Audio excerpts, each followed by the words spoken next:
নমস্কার, uncut classic হিটসে সকলকে স্বাগত। আমি নবনীতা। আজ আপনাদের জন্য থাকছে ষষ্ঠীপদ চট্টোপাধ্যায়ের গল্প। রহস্য আর রোমাঞ্চপ্রেমী বাঙালিকে রহস্য উন্মোচনের নেশার প্রেমে পড়তে বাধ্য করেছেন এই সৃষ্টিকর্তা সেই পাণ্ডব গোয়েন্দা সিরিজ থেকে। আজ আপনাদের জন্য থাকছে একটি রহস্যময়ী রাতের গল্প। চলুন তাহলে শুনে নেই আজকের গল্প, ষষ্ঠীপদ চট্টোপাধ্যায়ের রচিত কি ভয়ঙ্কর রাত।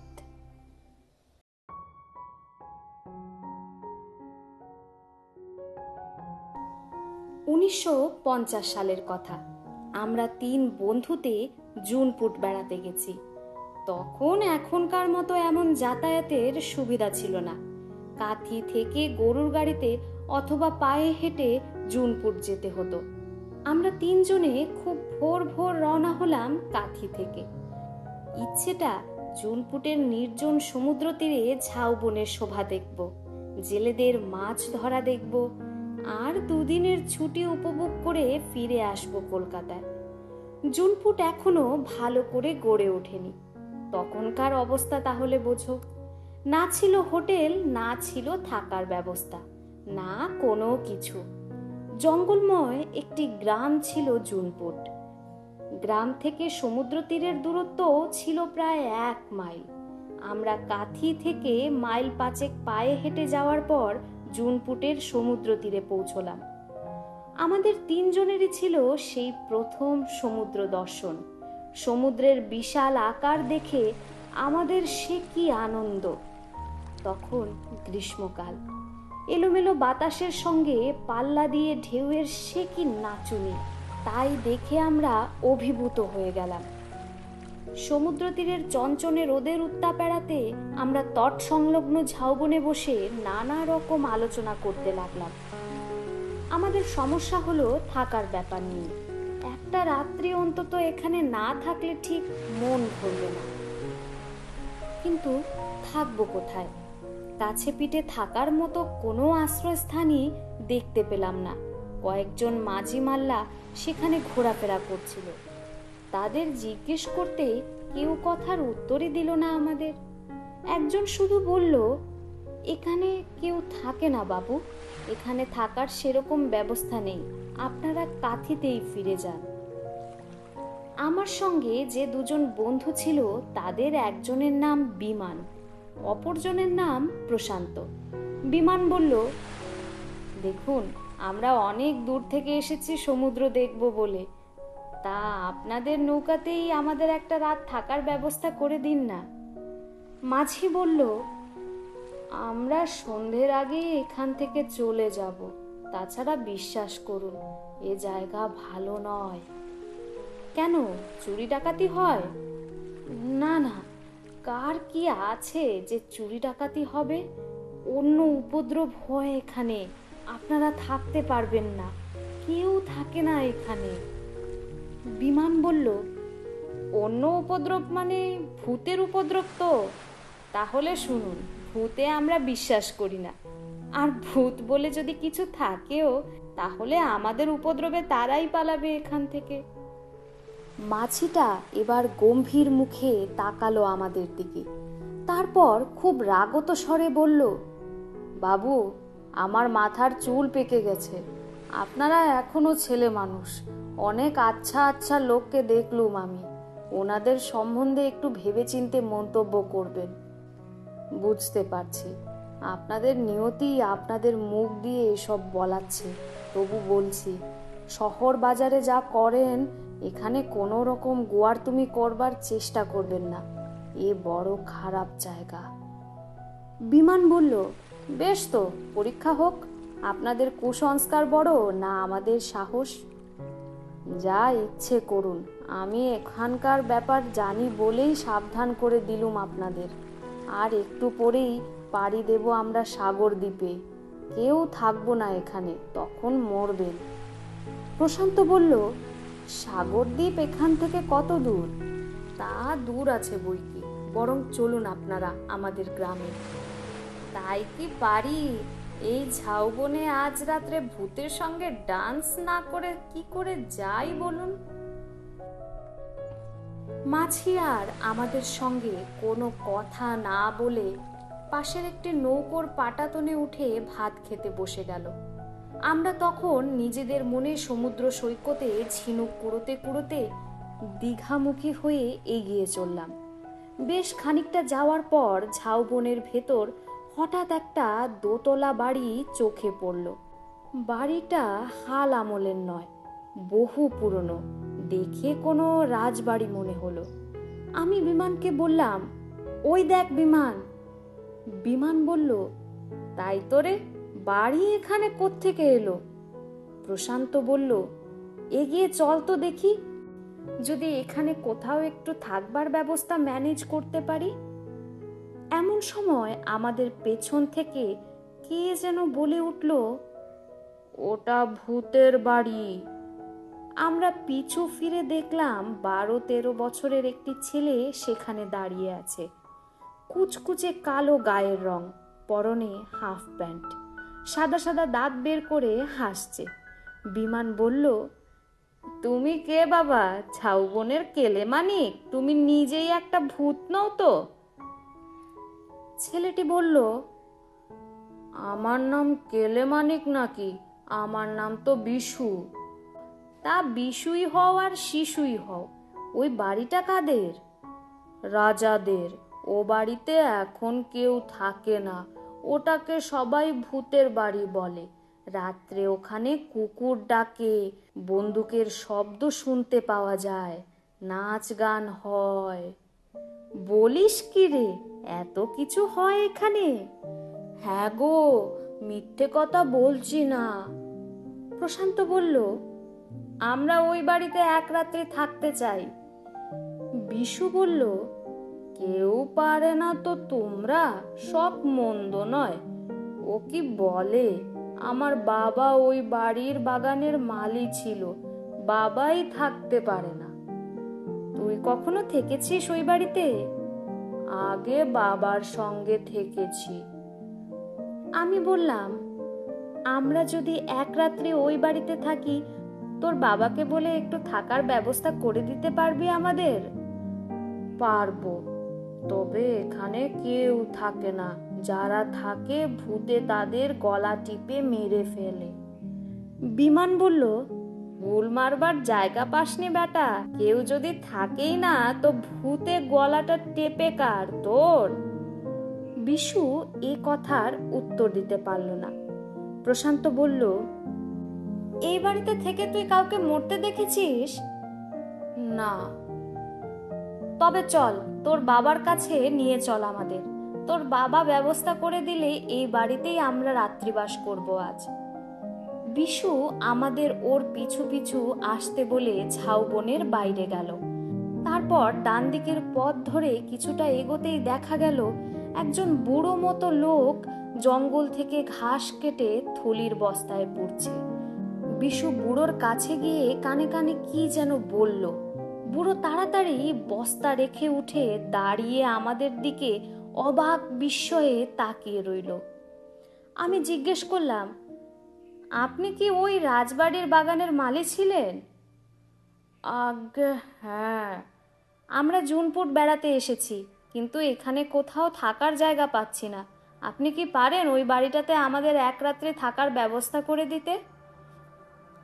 কেন পারবো না, বাড়ির চাবি তো আমার কাছে। তবে কি জানেন, ও বাড়িতে থাকা উচিত নয়, ওটা ভূতের বাড়ি। ও বাড়িতে এক রাত কেউ থাকলে সে পাগল হয়ে যায়। ওই বাড়িতে থেকে পাগল হয়ে গেছে এমন কাউকে আপনি দেখাতে পারবেন? না। তবে মিথ্যে ভয় দেখাচ্ছেন কেন? বুড়ো বলল, তা আমি বলি কি বাবু, আপনারা কাঠিতেই ফিরে যান, এখানে রাত্রি বাস করবেন না।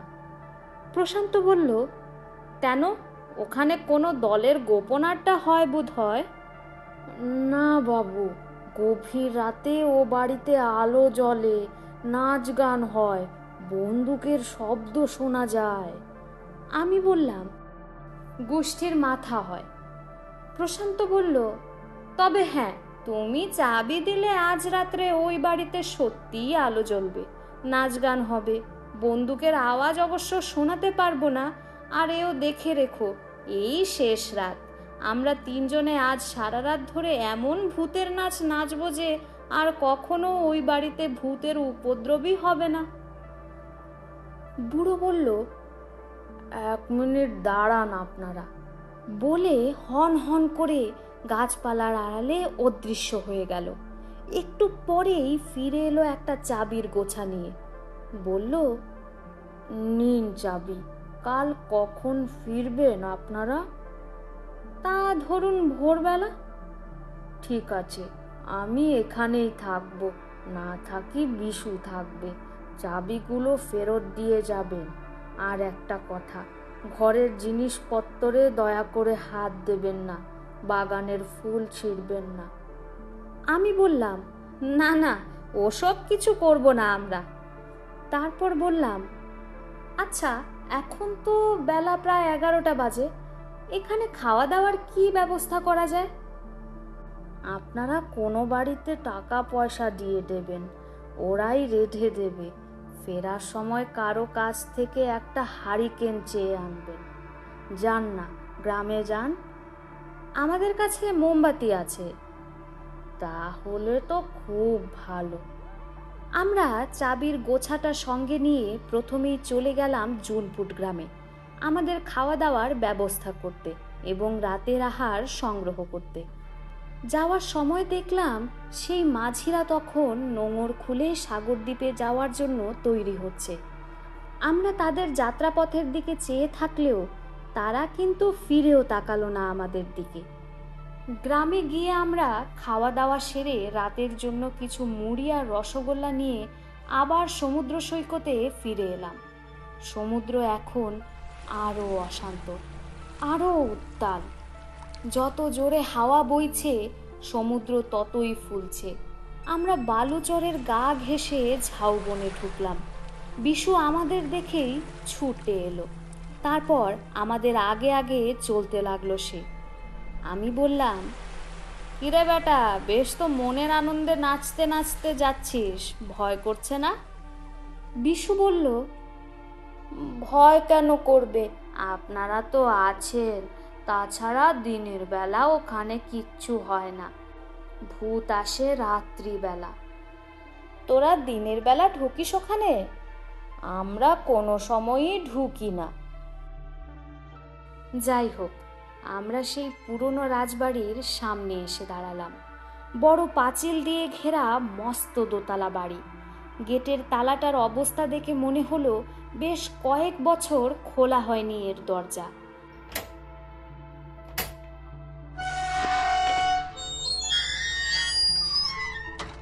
আমরা বহু কষ্টে তালা খুলে ভেতরে ঢুকলাম।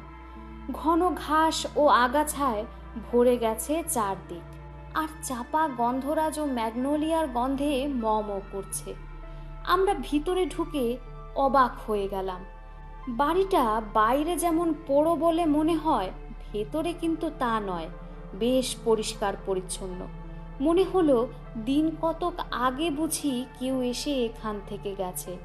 আমরা নিচের তলা থেকে সিঁড়ি দিয়ে দোতলায় উঠলাম। নিচে উপর মিলে মোট 10খানা ঘর রয়েছে এ বাড়িতে, বড় বড় ঘর, মাঝখানে একটি হল ঘর। বিশু বলল, এটা রাজা বাবুদের জলসা ঘর। আমি বললাম, এই ঘর থেকেই তাহলে গান বাজনার আওয়াজ শোনা যায়? হ্যাঁ।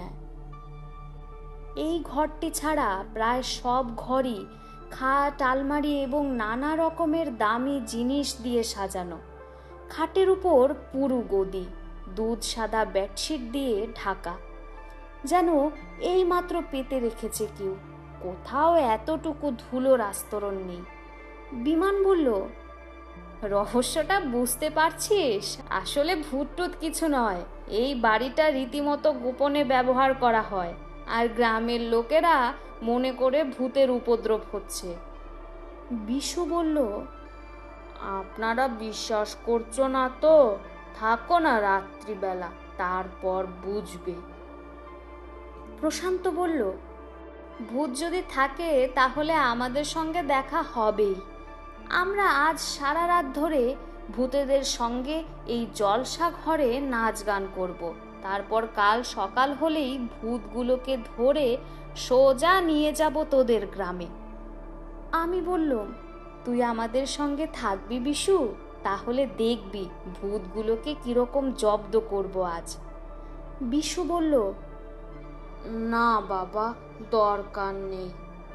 বিমান বলল, তুই থাকলে হতো কি, তোকে দেখেই ভূত পালাতো।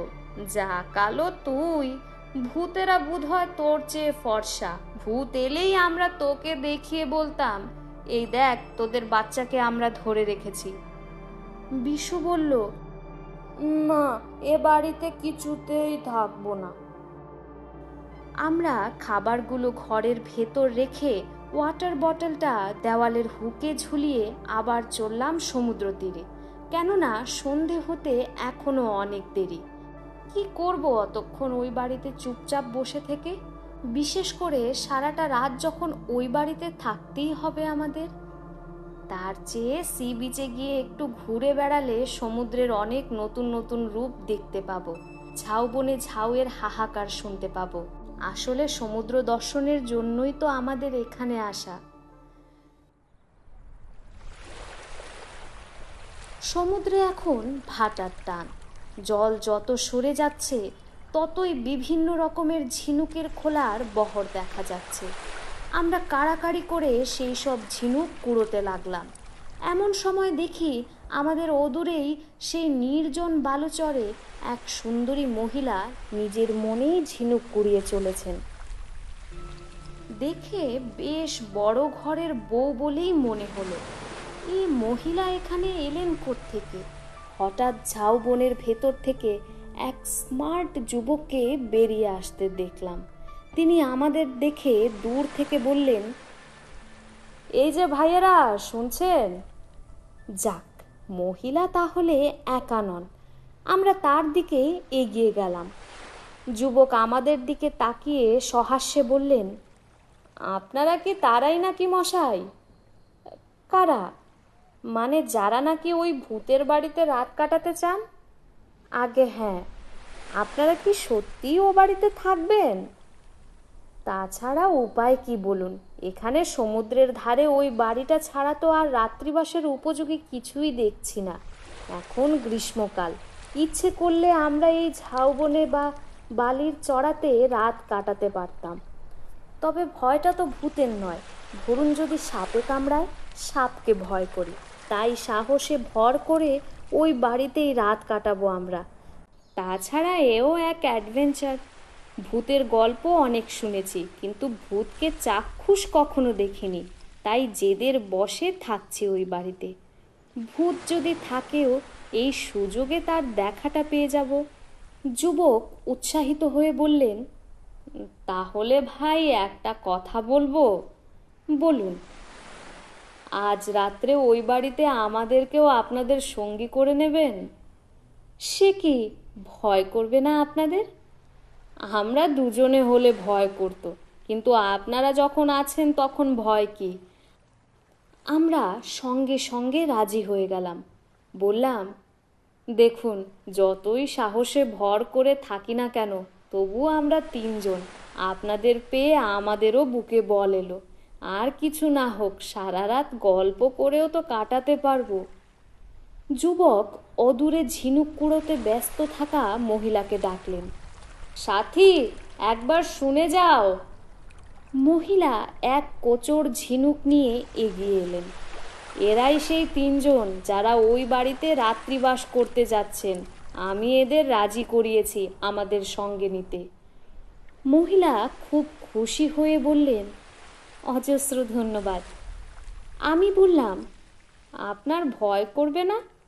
না ভাই, অত আমার ভূতের ভয় নেই। বিশেষ করে আপনাদের মতো ভাইয়েদের সঙ্গে পেলে আমি এক রাত কেন 10 রাত ও বাড়িতে কাটাতে পারি। আমি বললাম, খুব ভালো হলো। আমরা অবশ্য কাল সকালেই কাথি চলে যাব, কিন্তু আমরা যে ওই বাড়িতে রাত্রিবাস করতে যাচ্ছি এ কথা কে বলল আপনাদের? সবাই বলেছে, সবাই জেনে গেছে আপনারা আজ ওই বাড়ির অতিথি। এমন সময় বিশু এলো ছুটতে ছুটতে। আমি বলেছি গো। ওদূরে মালি বুড়োকেও দেখা গেল। মালি বুড়ো ঘাসের বোঝা মাথায় নিয়ে কাছে এসে বলল, এই তো এনাদের সঙ্গে দেখা হয়ে গেছে দেখছি। তা ভালোই হয়েছে, দল বেঁধে থাকুন। তবে আমি এখনো বলছি, যা করছেন ঠিক করছেন না। সূর্য তখন অস্ত গেল।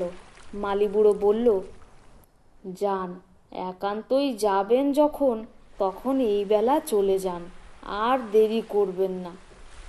বিশু হঠাৎ বলল, বাবা, আমি যাব ওদের সঙ্গে। মালিবুড়ো লাফিয়ে উঠল, খবরদার, ওই বাড়িতে কেউ যায়, তুই যদি যাস তো আমার যেতে আপত্তি কি?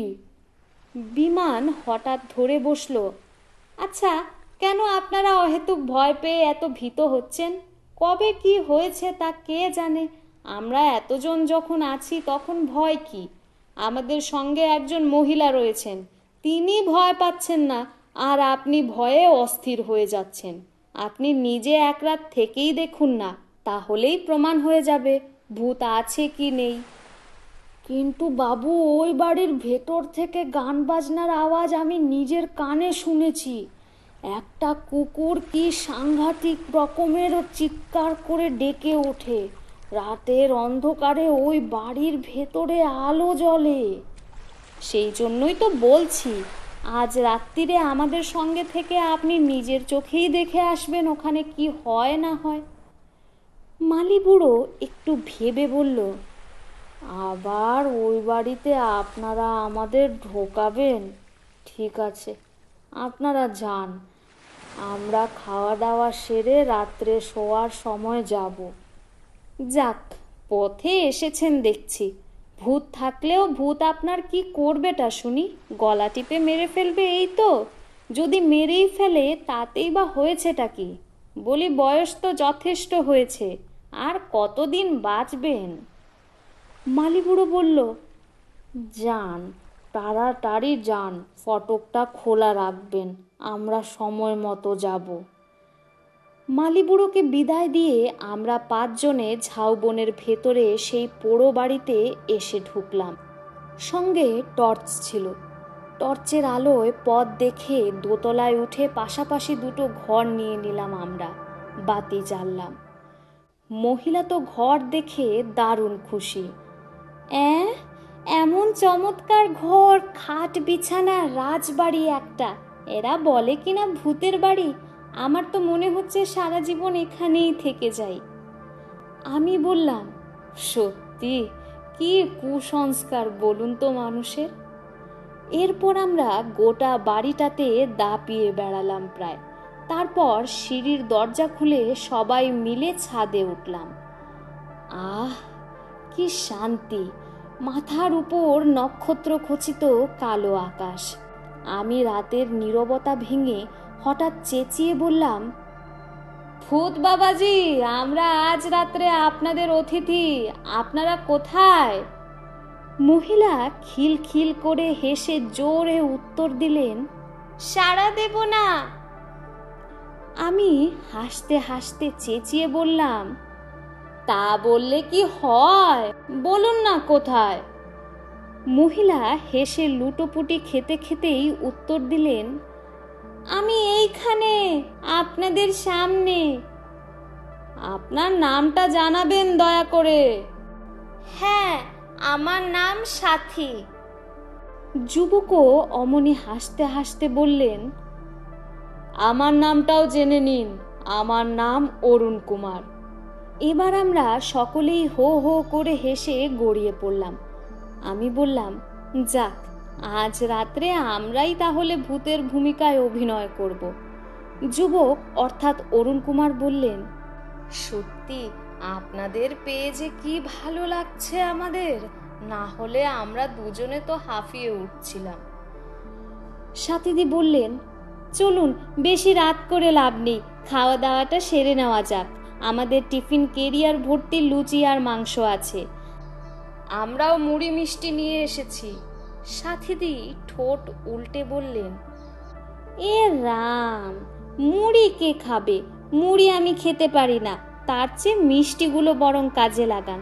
আপনারা বসুন, আমি টিফিন ক্যারিয়ারটা নিয়ে আসছি। আমি বললাম, না না সাথীদি, একলা যাবেন না, কাউকে সঙ্গে নিয়ে যান। প্রশান্ত, তুই বরং যা। কোনো দরকার নেই, এত ভূতের ভয় করি না আমি। তা বলছিলাম কি, আপনাদের সঙ্গে খাবার জল আছে তো? আছে, আমাদের ঘরের দেওয়ালের হুকে ওয়াটার বটলটা ঝুলিয়ে রেখে এসেছি। সাথীদি সিঁড়ির দরজার কাছে যেতেই আমি আবার বাধা দিলাম, শুনুন, একলা যাবেন না কিন্তু। সাথীদি হেসে বললেন, আমি একলাই যাব। আমি অরুণবাবুকে বললাম, দাদা, ওর কথা শুনবেন না, আপনি বরং ওর সঙ্গে যান। বলা যায় না তো, যদি কিছু দেখে ভয় টয় পান। অরুণবাবু বললেন, ঠিক, বলে সাথীদের সঙ্গে গেলেন। একটু পরেই সব কিছু নিয়ে উপরে উঠে এলেন ওরা। তারপর ছাদে বসে বেশ জুত করে লুচি, মাংস আর রসগোল্লা খেলাম। খেয়ে জলটল খেয়ে ঘড়ি দেখলাম রাত 12টা। সাথীদি বললেন, আর ছাদে নয়, এবার নিচে চলুন। ওহ, কি আনন্দের দিন আজ, আমার চোখে তো একটুও ঘুম আসছে না। চলুন, এবার আমরাই সারা রাত ধরে গান গেয়ে চেঁচিয়ে হল্লা করে ভূতের উপদ্রব করি। এমন উপদ্রব করব যে ভূত বলে যদি কিছু থাকেও তারাও ভয়ে পালাবে। বিমান বলল, ঠিক কথা। আমরা যেই উঠতে যাব অমনি কোথা থেকে একটা কেদো কুকুর এসে হাজির হলো সেখানে। সাথীদি লাফিয়ে উঠলেন, ওমা, একে এখানে কুকুর এলো কোথা থেকে? কুকুরটা তখন সাথীদির পায়ের কাছে এসে লুটোপুটি খেতে লাগলো। প্রশান্ত বলল, এই হচ্ছে তাহলে পোড়ো বাড়ির ভূত, রাত্রিবেলা চেঁচাবে আর লোকে ভাববে ভূতে ডাকছে। কুকুরটা এবার সাথীদিকে ছেড়ে আমাদের এঁটো পাতাগুলোর উপর লাফিয়ে পড়ল। তারপর কড়মড় করে মাংসের হাড়গুলো খেতে লাগলো চিবিয়ে। আমরা কুকুরটাকে ছাদে রেখেই সিঁড়ির দরজা বন্ধ করে নেমে এলাম। নেমে এসেই দেখি আমাদের ঘরের পাশে মালি বুড়ো আর বিশু চুপচাপ বসে আছে। সাথীদি বললেন, এই তোমরা এখানে কেন? যাও নিচের ঘরে যাও, এখানে আমরা শোবো, হল্লা করব, সারা রাত ঘুমোতে পারবে না তোমরা। আমি মালি বুড়োকে বললাম, হ্যাঁ, সাথীদি ঠিকই বলেছেন, তোমরা নিচের ঘরেই যাও, নইলে আমাদের দাপাদাপিতে তোমরা অস্থির হয়ে উঠবে। তারপর বিশুকে বললাম, কিরে বেটা, কেমন বুঝছিস? বিশু হেসে বলল, আপনারা শহরের লোক, সাহস আছে আপনাদের। যা, এবার নিচের ঘরে গিয়ে আরাম করে ঘুমোগে যা, ভয় পেলে ডাকিস। মালি বুড়ো হঠাৎ বলল, জলসা ঘরের দরজা খুললো কে? আমরা খুলেছি। ওটা এখনই বন্ধ করে দিন। সাথীদি বললেন, থাক না খোলা, আজ রাত্রে আমরাই যদি এখানে গান বাজনা করি। মালি বুড়ো সাথীদির কথার উত্তর না দিয়ে বলল, এই ঘর অভিশপ্ত, এ ঘরের দরজা খুলবেন না, কোনো রকমে রাতটা কাটিয়ে চলে যান এখান থেকে। আমি বললাম, না, আজ আর কোনো ঘরই বন্ধ নয়, সব ঘরের দরজাই খুলে দেব আমরা। এই বাড়ির অভিশাপ আজ আমরা কাটাবই। আপনাদের এখানে থাকতে দেওয়াটাই আমার ভুল হয়েছিল। ঠিক আছে, যা ভালো বোঝেন করুন, বলে মালি বুড়ো বিশুকে নিয়ে চলে গেল। ওরা চলে গেলে আমরা কেউ আর শোয়ার ঘরে না ঢুকে জলসা ঘরে ঢুকলাম। বিমান রসিকতা করে বলল, এই তাহলে জলসা ঘর, এই ঘরেই এক সময় নাচ গানের ফোয়ারা ছুটতো। তা যারা সেসব করতো তারা কোথায় লুকোলে বাবারা? শোনাও না একটু তোমাদের গান বাজনা। সাথীদি বললেন, হ্যাঁ, ঠিক কথা, এই পোড়ো বাড়িতে আমরা যাদের অতিথি হয়ে এসেছি তারা কেন আমাদের সঙ্গে এইরকম করছে? যা হোক, শোনানো উচিত। প্রশান্ত বলল, যদি অশরীরী কেউ থাকো এই বাড়িতে তাহলে আমি 1 2 3 বলছি, 3 বলার সঙ্গে সঙ্গেই সাড়া দেবে, নইলে জানবো কেউ নেই, সব ভাওতা। বলেই প্রশান্ত হাঁক দিল, 1 2 3। কিন্তু না, কোনো সাড়া শব্দই কোথাও থেকে এলো না। প্রশান্ত বলল, তাহলে আমরাই শুরু করি, আজ রাতের জলসাঘর আবার ভরে উঠুক গানে গানে। একটা বাংলা সিনেমার গান দিয়ে শুরু হলো।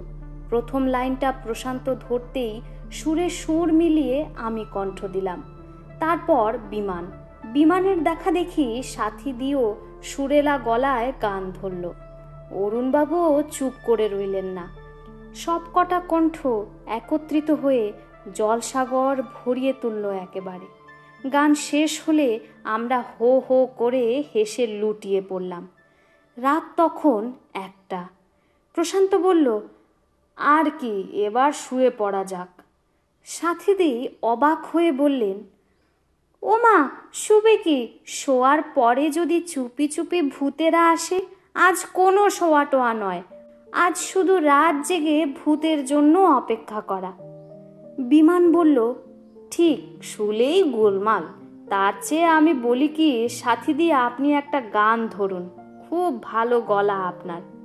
সাথীদি বললেন, একা একা শুধু গলায় কি গান হয়? বেশ যদি একটা হারমোনিয়াম থাকতো। অরুণবাবু বললেন, এই তো ঘরের কোণে একটা হারমোনিয়াম রয়েছে দেখছি। সাথীদি বললেন, কবে কার পুরনো, ওতে আওয়াজ বেরোবে। বলে হারমোনিয়ামটা কাছে টেনে রিডগুলো টিপে দিতেই সুরে সুরে ঘর ভরে গেল। হঠাৎ বিছে কামড়ালে যেমন হয় ঠিক সেইভাবে লাফিয়ে উঠলেন সাথীদি। এ কি, আমার সারা গা জ্বলে যাচ্ছে কেন? আমার যেন কিরকম হচ্ছে, বড় কষ্ট হচ্ছে আমার। অরুণবাবু উঠে গিয়ে সাথীদিকে ধরলেন। না না, ও কিছু নয়, কি কষ্ট হচ্ছে? আসলে সারাদিন ঘোরাঘুরি করেছো, রাত জেগে হই হল্লা করছো, একটু শুয়ে থাকো, সব ঠিক হয়ে যাবে। কিন্তু বললেই কি হয়, সাথীদির গলা থেকে একটা চাপা আর্তস্বর বেরিয়ে এলো। সঙ্গে সঙ্গে বাতি নিভে গেল। গোটা ঘর ভরে গেল অন্ধকারে। বাইরে চাপা গাছের ডালে একটা নিশাচর পাখি ডাকলো। হঠাৎ ফুলের গন্ধে ভরা এক ঝলক মিষ্টি বাতাস বয়ে গেল আমাদের শরীরের উপর দিয়ে। পরক্ষণেই আলোয় ভরে উঠল গোটা ঘর। কিন্তু এ কি দেখছি আমরা? দেখলাম জলসা ঘরের মাঝখানে সালমা চুমকির পোশাক পরে রাজ নর্তকীর সাজে সজ্জিতা হয়ে দাঁড়িয়ে আছেন সাথীদি। আমাদের দিকে চেয়ে মিষ্টি হাসছেন। মাথার উপর ঝাল লণ্ঠনের আলোর বন্যা বইছে। এক পাশে তাকিয়ায় ঠেস দিয়ে রাজ পোশাক পরে সুরাপাত্র হাতে অরুণ কুমার। যেন রূপুলি পর্দার কোনো ছায়াছবির দৃশ্য দেখছি আমরা। সাথীদি আমাদের দিকে তীব্র দৃষ্টিতে তাকিয়েই পায়ের ঘুঙুর বাজিয়ে হাতে তাল দিলেন।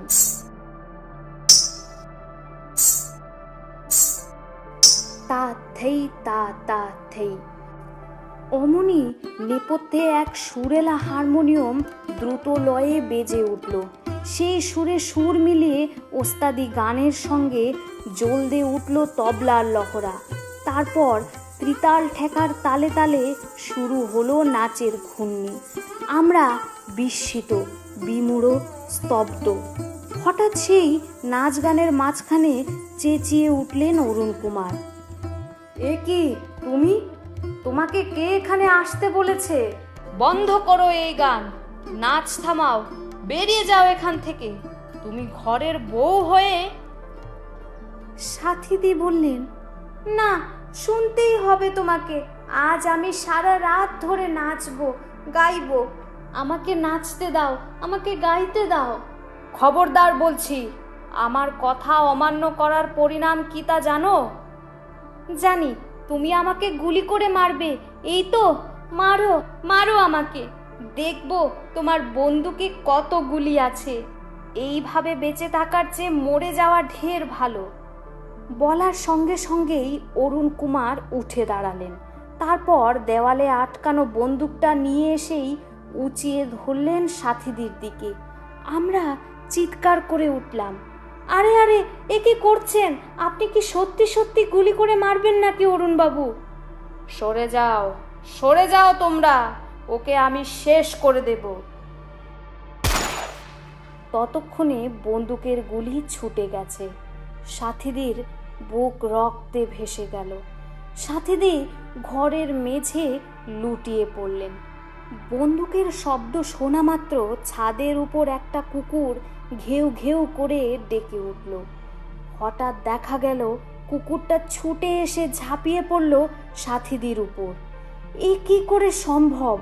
এই তো সেই কুকুরটা যেটাকে আমরা ছাদে রেখে সিঁড়ির দরজা বন্ধ করে নেমে এসেছি। আবার গর্জে উঠল বন্দুক। কুকুরটা যন্ত্রণায় কোকিয়ে স্থির হয়ে গেল। অরুণ কুমার হঠাৎ সাথীদের দিকে ঝুঁকে পড়ে বললেন, এ কি করলাম আমি? আমি কি সত্যি মেরে ফেললাম তোমাকে? সাথী, তুমি কথা বলছো না কেন? এইসব চেঁচামেচি আর বন্দুকের শব্দ শুনে মালি বুড়ো ও বিশু ছুটে এসেছে উপরে। ভয়ে বিবর্ণ মুখে দরজার এক পাশে কাঠ হয়ে দাঁড়িয়ে আছে ওরা। মেঝে পড়ে থাকা রক্তাক্ত সাথীদের দিকে চেয়ে চোখের পাতা ফেলতেও ভুলে গেছে যেন। অরুণ কুমার চোখ লাল করে বললেন, তোরা এখানে কেন? কি চাই তোদের?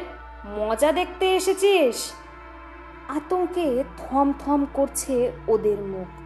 মালি বুড়ো কাপা কাপা গলায় বলল, এ কি করলেন দাদা বাবু? আপনি সত্যি সত্যি মেরে ফেললেন বৌদিমণিকে? Stop your word nuisance. তোদেরকেও আমি গুলি করে মারব। এই বাড়ির একটি প্রাণীকেও জীবিত রাখবো না আমি। যেমন করে সাথীকে মেরেছি ঠিক সেইভাবে তোদেরকেও মারব। মালি বুড়ো আর বিশু তখন চোখের পলকে ছুটে পালালো সেখান থেকে। অরুণ কুমার বন্দুক উঁচিয়ে তাড়া করে বললেন, কোথায় পালাবি বাছাধন? আমরা বিস্মিত, বিমূঢ়। কি যে হচ্ছে, কেন হচ্ছে, মাথা মুন্ডু কিছুই বুঝতে পারছি না তার। তবুও আমরা ছুটলাম ওদের পিছু পিছু।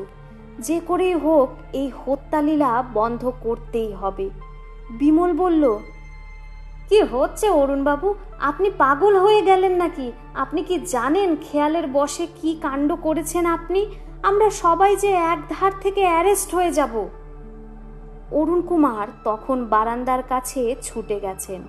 বিশু এক লাফে গেট পার হয়ে গেল, কিন্তু মালি বুড়ো পারল না। যেই না গেটের কাছে আসা, অমনি ওপর থেকে শব্দ হলো। মালি বুড়োর দেহটা ছিটকে পড়ল একটা ম্যাগনোলিয়া গাছের কাছে। কে জানে, হয়তো এই গাছটা মালি বুড়োই একদিন যত্ন করে বসিয়েছিল নিজের হাতে। অরুণ কুমার এবার তরতরিয়ে সিঁড়ি বেয়ে নিচে নামলেন। আমরাও নামলাম ওর পিছু পিছু। অরুণ কুমার গেট পেরিয়ে ছুটে চললেন ঝাউবনের দিকে।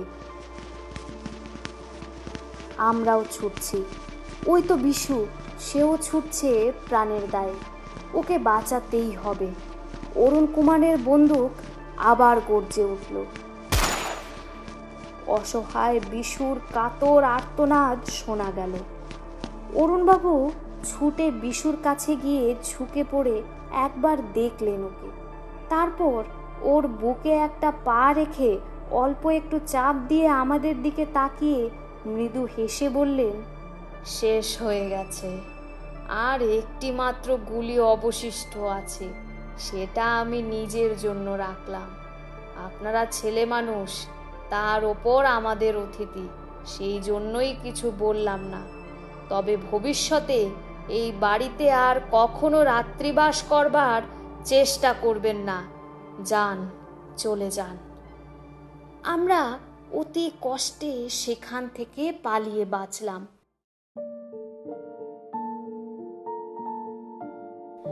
ভোরবেলা গ্রামে পৌঁছে শুনলাম গতকাল আমরা বিশু, মালিবুড়ো, সাথীলেখা ও অরুণ কুমার নামে যাদের দেখেছি তারা কেউ জীবিত নয়।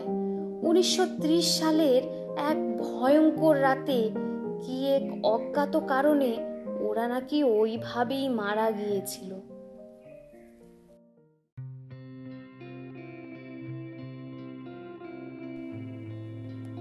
এখানেই শেষ হলো আজকের গল্প। কেমন লাগলো গল্পটি? গল্প ভালো লেগে থাকলে গল্পকে লাইক ও চ্যানেলটিকে সাবস্ক্রাইব করে দিতে ভুলবেন না। আর নতুন কোন কোন গল্প শুনতে চান সেটাও কমেন্ট বক্সে লিখে জানাবেন। এবার তাহলে বিদায় নিচ্ছি। নতুন গল্প নিয়ে ফিরে আসবো খুব শীঘ্রই। শুভরাত্রি।